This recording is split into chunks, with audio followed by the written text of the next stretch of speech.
तो दोस्तों, अगर आप पूरी कहानी का एहसास करना चाहते हैं और पूरी घटना जानना चाहते हैं तो वीडियो को अंत तक ज़रूर देखें। मेरा नाम साना है, मेरी उम्र 29 साल है। मैं लखनऊ के एक छोटे से मोहल्ले में रहती हूँ। मैं आपको अपनी परबीती कहानी सुनाने जा रही हूँ, जो आज भी मुझे सिखाती है कि लालच कितना बड़ा दुश्मन होता है और ईमानदारी ही असली दौलत है। एक शाम की बात है, जब मेरे पति आरिफ काम के सिलसिले में मुंबई गए हुए थे। उनका वो पुराना दोस्त कमल, जो सालों से हमारे परिवार का हिस्सा सा बन गया था, वो हमेशा मदद के नाम पर आता था। लेकिन इस बार उसकी आंखों में कुछ और ही चमक थी, जैसे वो कोई ऐसा राज लेकर आया हो जो हमारी ज़िंदगी बदल सकता हो। वैसे भी हमारे घर की हालत अच्छी नहीं थी। आरिफ की नौकरी में तनख्वाह कम थी। बच्चे की पढ़ाई के खर्चे, घर का पुराना कर्ज, बीमारी के इलाज के बिल, सब कुछ जमा होकर हमारी सांसें दबा रहा था। मैं रसोई में चाय बना रही थी, तभी घर की घंटी बजी। मैंने पूछा, कौन है? बाहर से आवाज़ आई, साना जी, मैं कमल हूँ। आवाज़ सुनते ही मेरी सांस तेज़ हो गई। कमल को मैं अच्छी तरह जानती थी। वो आरिफ का बचपन का दोस्त था, लेकिन आज उसकी आवाज़ में कुछ अजीब सा था, जैसे वो कह रहा हो कि आज की मुलाकात आम नहीं है। मैंने तुरंत दरवाज़ा खोल दिया। कमल मुस्कुराते हुए अंदर आया। उसके हाथ में एक बड़ा सा लिफाफा था। उसने पूछा, आप ठीक तो हैं? घर में सब कुशल मंगल? मैंने धीमे से कहा, हाँ कमल भाई, सब ठीक है, बस आरिफ की कमी खल रही है। आप बैठिए, चाय बना देती हूँ। कमल ने कुर्सी पर बैठते हुए कहा, साना जी, आज मैं कोई आम बात करने नहीं आया हूँ। आपके और आरिफ के लिए एक बहुत बड़ा मौका लेकर आया हूँ। अगर आप समझ गईं तो हमारी ज़िंदगी बदल जाएगी। उसकी बात सुनकर मेरा दिल ज़ोर से धड़कने लगा। मैं समझ गई थी कि वो कुछ ऐसा कहने वाला है जो आसान लगे लेकिन अंदर से गलत हो। मैं चाय का कप उसके सामने रखते हुए बोली, क्या बात है कमल भाई, बताइए ना। कमल ने लिफाफा खोला और कुछ कागज़ निकाले। उसने कहा, देखिए साना जी, आरिफ के चाचा का पुराना प्लॉट है लखनऊ के बाहर, सालों से पड़ा है। अब सरकार उस पर नज़र डाल रही है, लेकिन मैंने एक तरीका निकाला है। अगर हम कुछ कागजात सही तरीके से साइन कर दें तो वो प्लॉट हम नाम कर सकते हैं, बिना आरिफ को बताए। आधा हिस्सा आपका, आधा मेरा। करोड़ों की दौलत, सारा कर्ज चुक जाएगा, बच्चे की पढ़ाई, घर, गाड़ी, सब कुछ। बस एक बार हाँ कह दीजिए। उसकी बात सुनकर मेरी सांस रुक सी गई। मैं समझ गई थी वो असल में क्या कहना चाहता है, लेकिन मेरा मन सही राह पर था। मैंने कहा, कमल भाई, ये क्या कह रहे हैं आप? आरिफ को बताए बिना? ये तो धोखा है। कमल ने मुस्कुराते हुए जवाब दिया, साना जी, सोचिए तो सही, आरिफ को पता चला तो वो मना कर देंगे। वे तो हमेशा ईमानदारी की बात करते हैं, लेकिन ईमानदारी से तो हम भूखे मर रहे हैं। ये मौका एक बार आएगा। अगर आप कहें तो मैं सारे कागजात तैयार कर दूं, कोई नहीं जान पाएगा। उसकी बात सुनकर मेरा दिल ज़ोरों से धड़क रहा था। कमरे में सिर्फ घड़ी की टिक टिक और मेरी सांसों की आवाज़ गूंज रही थी। मैंने सोचा, कितने सालों से हम संघर्ष कर रहे हैं। बच्चे की फीस, दुकान का कर्ज, आरिफ की थकान, सब याद आ गया। लेकिन फिर मेरी नज़र दीवार पर लगी आरिफ की तस्वीर पर पड़ी, जहाँ वो मुझे वादा कर रहा था कि हम कभी गलत रास्ता नहीं अपनाएंगे। मैंने खुद को काबू किया और बोली, नहीं कमल भाई, ये गलत है। आरिफ को सब बताना चाहिए, वे मेरे साथ हैं, हम साथ मिलकर कुछ करेंगे। कमल ने और पास झुककर कहा, साना जी, मैं जानता हूँ आप भी यही चाहती हैं, बस एक बार सोच लीजिए, पैसे के बिना ज़िंदगी कैसे कटेगी। मैं कल फिर आऊँगा, कागजात साथ लाऊँगा, सोच लीजिए। वो उठकर चला गया, लेकिन उसके शब्द मेरे कान में गूंजते रहे। मैं बिस्तर पर लेट गई, कमरे की हल्की रोशनी में छत को देखते हुए सोचने लगी। मेरा मन उसी राह पर खिंच रहा था जहां आसानी से दौलत मिल सकती थी, लेकिन अंदर से कुछ कह रहा था कि ये धोखा है। मेरी सांसें तेज़ हो रही थीं। मैंने उठकर पानी पिया। रात भर नींद नहीं आई। अगली सुबह कमल फिर आ गया। उसने कहा, साना जी, फैसला क्या है? कागजात तैयार हैं, बस आपकी साइन चाहिए।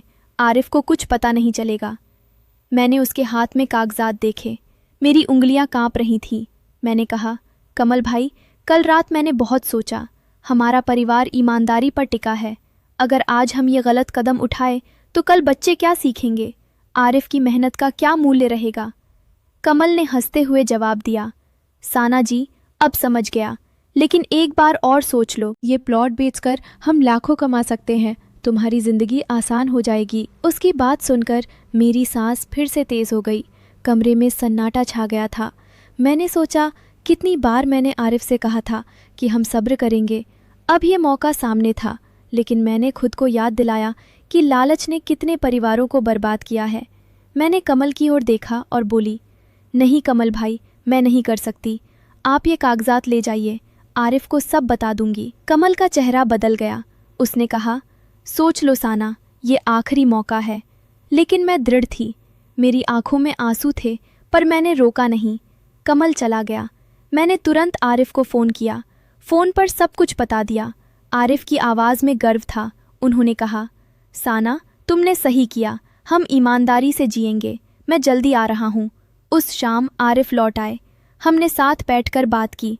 उन्होंने बताया कि कमल का वो प्लान पहले भी कई लोगों के साथ किया था और अब पुलिस उसे ढूंढ रही है। हम बच गए। अगले कुछ महीनों में हमने मेहनत से काम किया। आरिफ ने नई जॉब ढूंढी, मैंने घर से छोटा सा बिजनेस शुरू किया। धीरे धीरे कर्ज चुक गया। बच्चे अच्छे से पढ़ रहे थे। एक दिन हमें पता चला कि कमल पकड़ा गया और उसके सारे गलत काम सामने आ गए। उसकी ज़िंदगी बर्बाद हो गई। उस घटना के बाद मैंने सीखा कि लालच कभी किसी को खुश नहीं रखता। ईमानदारी और विश्वास ही सच्ची खुशी देते हैं। आज हम गरीब हैं, लेकिन दिल से अमीर हैं। परिवार में प्यार है, भरोसा है। दोस्तों, अगर आप भी कभी ऐसे मोड़ पर खड़े हों तो याद रखना, सही राह चुनो। लालच आपको ऊपर ले जाता दिखता है, लेकिन नीचे गिरा देता है। ईमानदारी आपको गिरने नहीं देती। मैंने उस शाम से आज तक कभी पीछे मुड़कर नहीं देखा। हर मुश्किल में हमने साथ मिलकर लड़ाई लड़ी। आरिफ कहते हैं कि मेरी वजह से हमारा परिवार मजबूत हुआ। मैं दुआ करती हूँ कि हर सुनने वाले की ज़िंदगी में भी ईमानदारी का सूरज चमके। अब स्टोरी ख़त्म होने वाली है, लेकिन सबक हमेशा याद रखना। अगर आपको ये कहानी अच्छी लगी तो कमेंट में ज़रूर बताना कि आप क्या सीखें। और हाँ, लाइक और सब्सक्राइब करना मत भूलना। आपकी एक छोटी सी मदद मेरी मेहनत को और बढ़ावा देगी। मेरी ज़िंदगी की ये कहानी सिखाती है कि भले ही आसान पैसा सामने आए, लेकिन परिवार का भरोसा और अपनी अंतरात्मा का आवाज़ सबसे ऊपर है। कमल जैसे लोग आते रहते हैं, लेकिन सही फैसला लेने वाले ही जीतते हैं। आज हमारा घर छोटा है, लेकिन खुशियों से भरा है। बच्चे स्कूल जाते हैं, आरिफ काम पर जाते हैं और मैं घर संभालती हूँ। कभी कभी पुरानी याद आती है तो मुस्कुरा देती हूँ। उस रात जब कमल गया था तो मैंने घंटों प्रार्थना की, भगवान से मांगा कि मुझे सही राह दिखाओ, और सच में दिखाई। अगले दिन जब आरिफ आए तो हमने साथ में प्लान बनाया।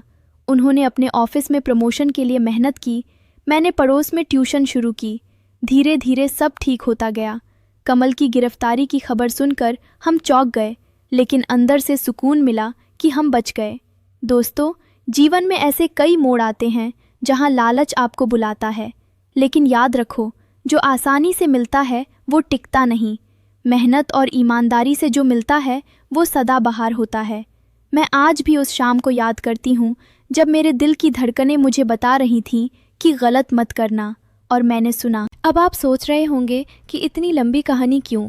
क्योंकि मैं चाहती हूँ कि आप हर शब्द समझें, हर भाव महसूस करें। मेरी सांसें, मेरा डर, मेरा संघर्ष सब आप तक पहुँचे, और आप भी अपनी ज़िंदगी में कभी गलत रास्ता न चुनें। आरिफ अब मुंबई से वापस लौट आए हैं और हम साथ में नई शुरुआत कर रहे हैं। बच्चा स्कूल में अच्छा परफॉर्म कर रहा है, घर में हंसी की गूंज है। कभी कभी कमल की याद आती है तो दुख होता है कि उसने गलत राह चुनी, लेकिन हमें सबक मिल गया। दोस्तों, इस कहानी का अंत यही है, लेकिन इसका सबक हमेशा आपके साथ रहेगा। ईमानदारी अपनाओ, विश्वास रखो, मेहनत करो। दौलत आएगी, लेकिन खुशी हमेशा रहेगी। मैं आपसे फिर कहूँगी, वीडियो अच्छी लगी तो लाइक करें, सब्सक्राइब करें और शेयर भी करें, ताकि और लोग सीख सकें। मेरी दुआ है कि आपकी ज़िंदगी भी मेरी तरह ईमानदारी से भरी रहे। प्लीज़ सब्सक्राइब कर लीजिएगा। आपकी एक सब्सक्राइब मेरे लिए बहुत मायने रखती है।